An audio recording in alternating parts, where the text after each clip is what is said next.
ඔන්න බලන්නකෝ මේ කොහොඹ ගහ අස්සේ කවුද හැංගිලා ඉන්නේ කියලා. අපිට එයා පේන්නේ නැහැ කියලා හිතාගෙන හිටියට ගහ අස්සේ හැංගිලා. දල දෙකක් නම් පේනවා. ඔන්න හොඬත් උස්සලා බලනවා. මෙයාට මේ හරිය එච්චර හුරු නෑ. වෙනදා මේ පැත්තට මෙයා ඇවිල්ලා තිබ්බේ නෑ. දින කීපයක් අලිරංචුවක් මේ ආසන්නයේ ගැව්සුණා. නමුත් මේ වැවට දවල් කාලේ නම් අලි එන්නේ නෑ. මොකද වටේටම තියෙන්නේ ගෙවල්. ඒ වගේම ප්‍රධාන බස් මාර්ගයක් ආසන්නයේ තියෙන නිසා වෙනත් අලිරංචු ආහාර හොයාගෙන රාත්‍රී කාලේ මේ වැව ආසන්නයට ආවට ඔවුන් එළිය වැටෙනකොට කිලෝමීටර් 2-3ක් ඈතට ගමන් කරනවා නවාතැන් ගන්න. නමුත් මෙන්න මෙයා මෙතන නැවතිලාද? හරියටම හොයාගන්න බෑ නේද මේ ගහ අස්සේ කවුද ඉන්නේ කියලා. ඔහොම බලාගෙන ඉන්නකෝ ටික වෙලාවක් යනකල්. එයා හෙමෙන් එළියට එයි ටික වෙලාවකින්. එතන තියෙන කොහොඹ ගහේ පිට අතුල්ලනවා වගේ පේන්නේ. කැමරා කාචයට මේ විදියට ඇතා ගහ අස්සේ ඉන්නවා පෙනුනත් වැව් බැම්ම දිග ගමන් කරන කෙනෙකුට නම් පියවි ඇහැට පේන්නේ නැහැ මෙතන අලියෙක් හරි ඇතෙක් හරි ඉන්නවා කියලා. කිසිම හැලහොල්මනක් නැතුව තමයි මෙයා ගහ ළඟට වෙලා ඉන්නේ.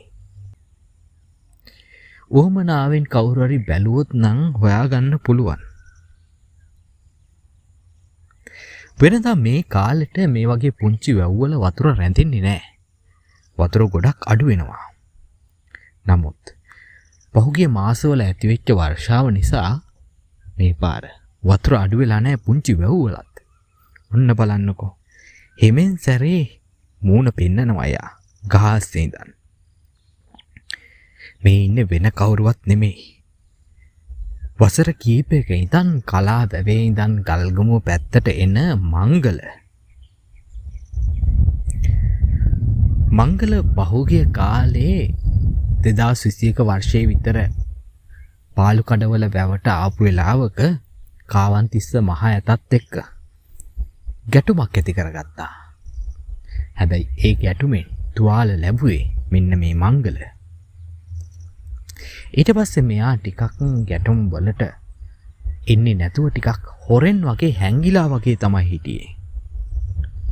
කලා වැවේ ඉඳලා ගල්ගමුව පැත්තට ආවත් එයා කාවන්තිස්සට හමු නොවන විදියට පුංචි වැව් කොටු වලට වෙලා එහෙම් මෙහෙන් ගමන් කළා.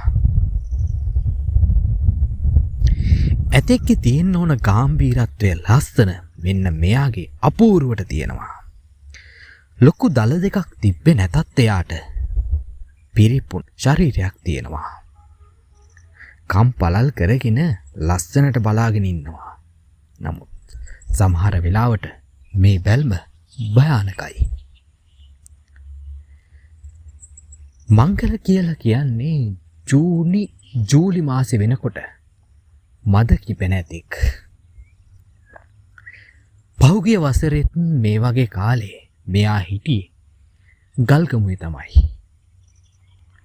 කත්නෝරුව කඳුරු වැව ඇහැටු වැව ඇඹෝකම් වගේ ප්‍රදේශවල තමයි පහුගිය වසරේ මෙයා ජීවත් වුණේ අලිරංචුවකුත් එක්ක.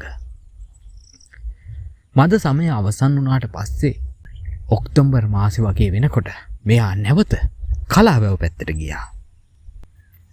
ඒ ගිහිල්ලා තමයි මෙන්න මේ විදියට නැවත ඇවිල්ලා ඉන්නේ තමන්ගේ මද සමය ගත කරන්න.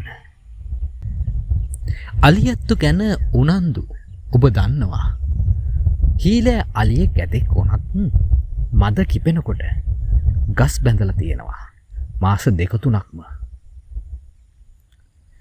ඒ තරම් කන්න බොන්න දීලා හදාගත්තත් අලියත්තු දරුණු විදියට හැසිරෙනවා මද කිපෙන කාලෙට.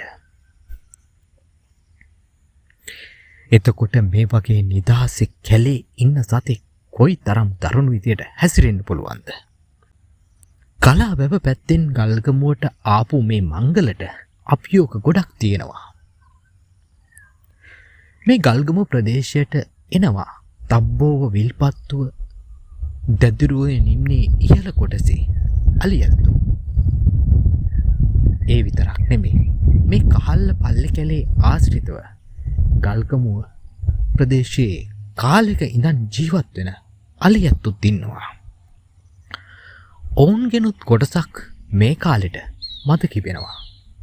ඉතින් එහෙම මද කිපුණට පස්සේ ගැටුම් ඇති වෙන්න පුළුවන් මොවුන් අතර.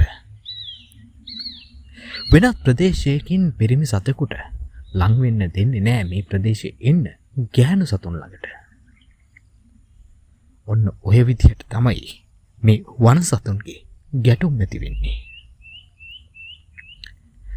පහුගිය වසරෙත් මේ වසරෙත් මේ වෙනකොට අලි ඇත්තු අතර ඇතිවෙච්ච ගැටුම් වලින් කීප දෙනෙක්ම අලිත් ඇත්තුත් මිය ගිහිල්ලා තියෙනවා.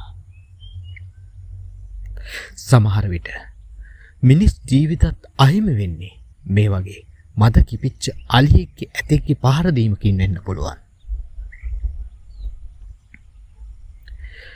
සමහරු හරියටම දන්නේ නෑ මේ ඇහැයි කනයි අතර තියෙන පුංචි සිදුරකින් මද කිපෙන කාලෙට මේ අලියැත්තුන්ගේ මද වැහෙනවා කියලා. සමහර වෙලාවට ඕන් හිතන්නේ මේ වෙටි වැදුණු තුවාලයකින් ලේ ගලනවා කියලා. ලේවල පැහැයෙන්ම වගේ තමයි කුණුලේ පැහැයෙන් තමයි මද වැහෙන්නේ. සෑහෙන කාලයක් එතන තෙත් වෙලා තියෙනකොට ගොඩක් අය හිතන්නේ එතනින් එන්නේ ලේ කියලා. නමුත් ඇත්තටම එතනින් එන්නේ මද ස්‍රාවය. වැවේ ඉහත්තාවෙන් පස් කපලා තියෙනවා වැව් බැම්මට දාන්න වැව් ප්‍රතිසංස්කරණය කරන වෙලාවේ.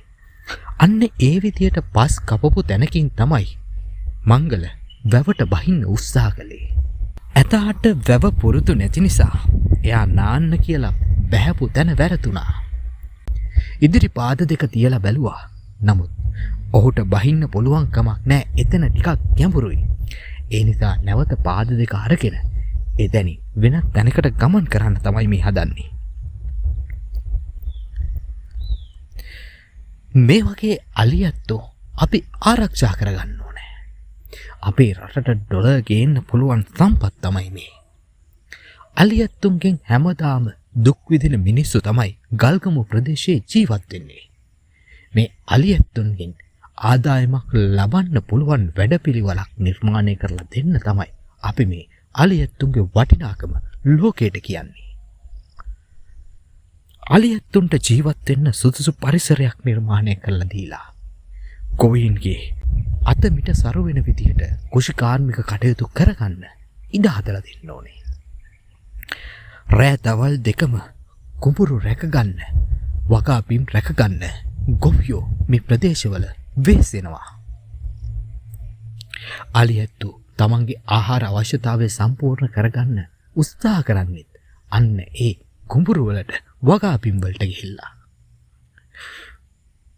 වැව් ඉස්මතු වල මහා කැලෑවල අලින්ට කන්න දේවල් ඇත්තටම දැන් නැහැ. ඒ නිසා තමයි අලි හුරු වෙලා ඉන්නේ මිනිස්සුන්ගේ දේවල් ආහාරයට ගන්න. ඔන්න ඔහොම තමයි මංගල ඇතා අපිට අද දවසේ හම්බ වෙච්ච කතාව. ඉතින් අදට ගිහිල්ලා එන්නම් ආයෙත් මේ වගේ ලස්සන ඇතෙක්ගේ රූප පෙළක් එක්ක හමු වෙමු. අලිපාරත් එක්ක රැඳිලා ඉන්න ඔබට ගොඩක් ස්තුතියි. ආරාධනා කරනවා හැමදාම ඉන්න අලිපාරත් එක්ක.